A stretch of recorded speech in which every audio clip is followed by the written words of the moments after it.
figur capres itu mesti memiliki visi dan misi yang lebih jelas dalam membangun bangsa ini. Pasangan cawapres ini ternyata tidak dapat tiket partai politik, tidak perlu melakukan kampanye hitam terhadap salah satu figur calon gitu ya.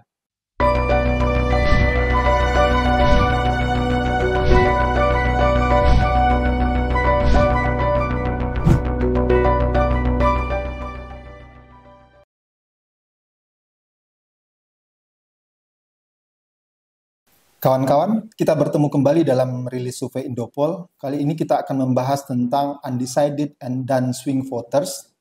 Apakah fenomena ini bisa mengubah peta elektoral pada Pilpres 2024 nanti? Bersama saya saat ini sudah ada Mas Ratno Sulistianto, Direktur Eksekutif Indopol Survey and Consulting.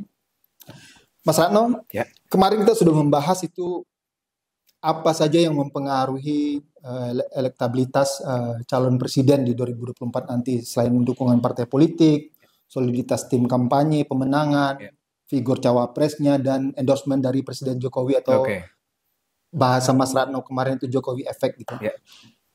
Apa pengaruh yang lain, Mas, yang bisa mempengaruhi peta elektoral ini? Ya, Mas.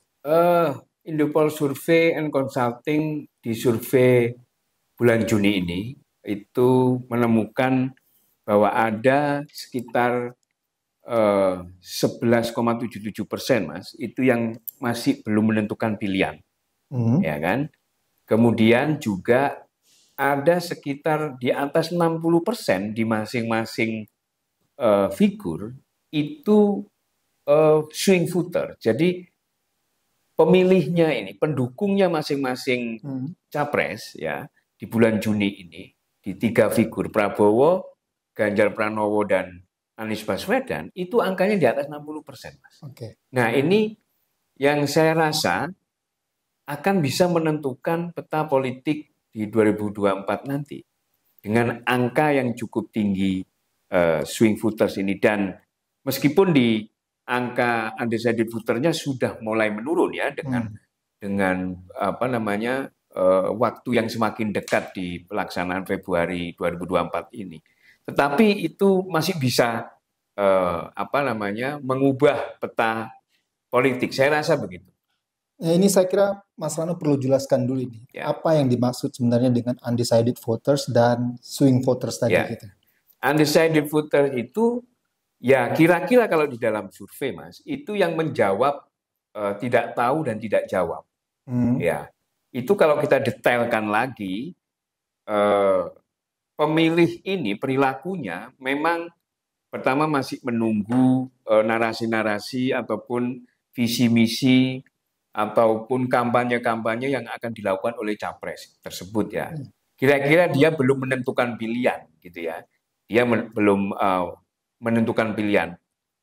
Bukan rahasia sebetulnya, tapi memang karakter undecided voter ini memang dia menunggu. Nah, biasanya itu semakin mendekati masa pemilu itu semakin kecil ya gitu ya. Kemudian terkait dengan swing voters itu pemilih yang berubah-ubah. Jadi mungkin dulu pada saat 2019 itu pemilih ini ke Prabowo gitu ya. Kemudian di 2024 itu akan memilih Anies Baswedan misalkan begitu ya. Atau kira-kira di dalam beberapa kali kami survei, kira-kira jawabannya itu adalah dia belum mantap begitu ya. Ya terkadang ketika dia melihat ada kampanye Prabowo cukup bagus, dia akan memilih Prabowo begitu ya. Ketika melihat Ganjar Pranowo di medsos bagus, dia akan memilih Ganjar Pranowo gitu. Kalau misalkan di survei kami mulai Juni 2021 misalkan, itu berubah-ubah. Nah, sampai di bulan Juni ini, 2023 ini, itu angkanya kita bisa lihat di data, untuk Prabowo Subianto itu di angka 66%, Mas. Yang swing voternya. Kemudian Ganjar Pranowo itu di angka 64%. Nah, sementara untuk Anies Baswedan itu di angka 70%. Kira-kira itu, Mas Febrin. Jadi di dalam undecided voters dan swing voters itu sendiri ada dinamika ya, Mas Ratno? Ya, betul. Itu secara demografi dalam temuan survei kemarin bagaimana Mas Ratno? Ya Mas, ini saya coba potret yang undecided voter dulu ya. Ya. Nah, ini sebagian besar berada di perkotaan, gitu ya.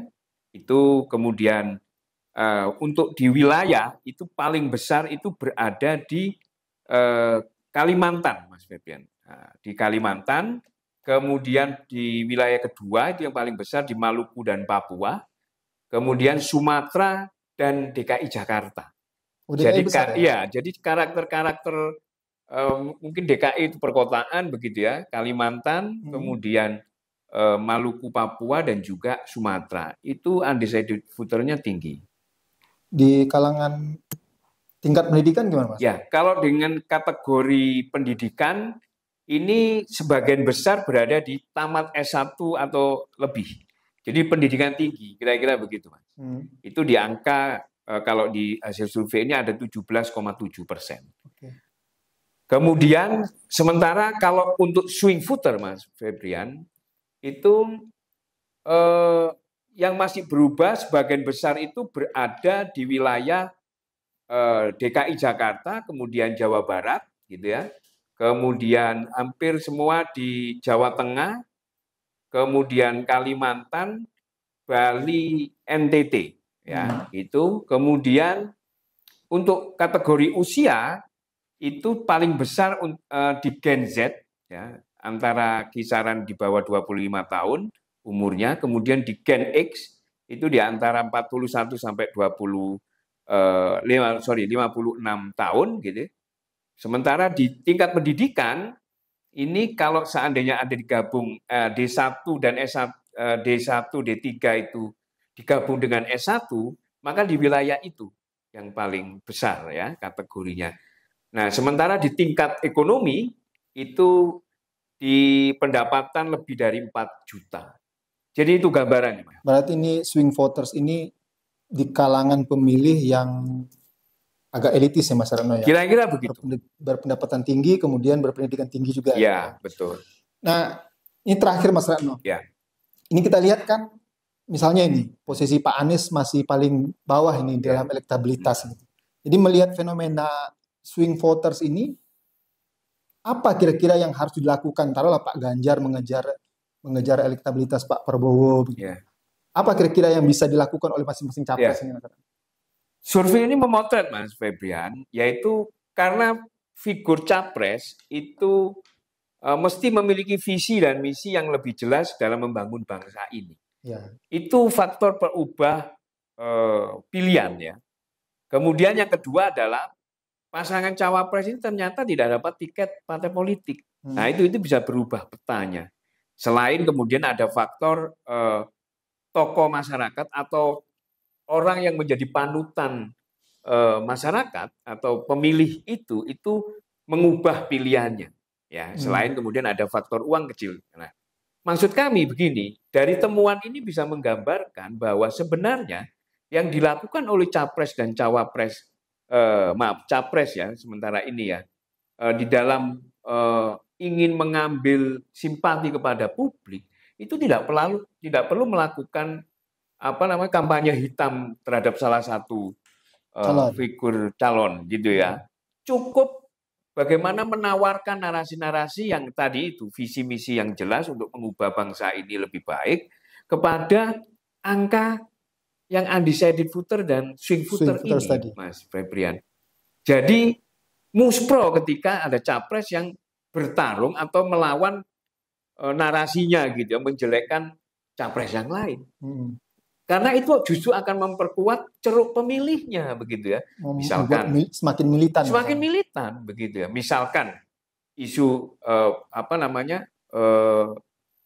identitas politik misalnya, itu justru memperkuat ceruk pemilih Anies Baswedan misalkan, atau kemudian kita ada figur yang mencoba mendowngrade-kan Ganjar Pranowo atau Prabowo misalkan dengan isu penculik misalkan, itu justru akan memperkuat ceruk pemilih Prabowo.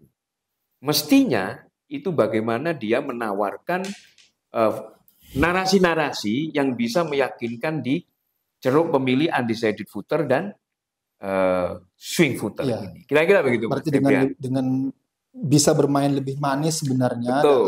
dalam dinamika ke depan gitu, Mas. Betul. Juga menghindari gesekan Polarisasi tadi. Kira-kira begitu, Mas Febrian. Baik, Mas Ratno. Ya. Ada beberapa pertanyaan yang sudah dijawab Mas Ratno dengan jelas tadi, bahwa ke depan dinamika politik mungkin masih akan sangat cair menjelang pengumuman calon definitif nanti di Oktober atau September. Dan kawan-kawan, kita akan bertemu kembali dalam rilis survei yang akan datang. Demikian, terima kasih dan salam sehat.